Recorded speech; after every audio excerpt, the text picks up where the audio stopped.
bukan saja infrastrukturnya, barangan untuk belajar pun mungkin kena tambah, ya, sensory toys lah, yang lain-lainnya.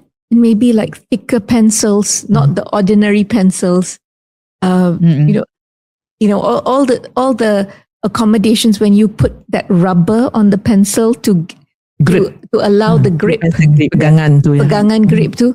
Ini semua bukan bahan peralatan yang biasa yang kita boleh dapat di Lotus ke di Maidin ke.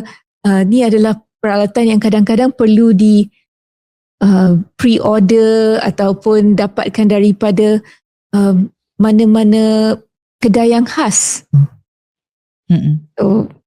So things like that increase cost, definitely.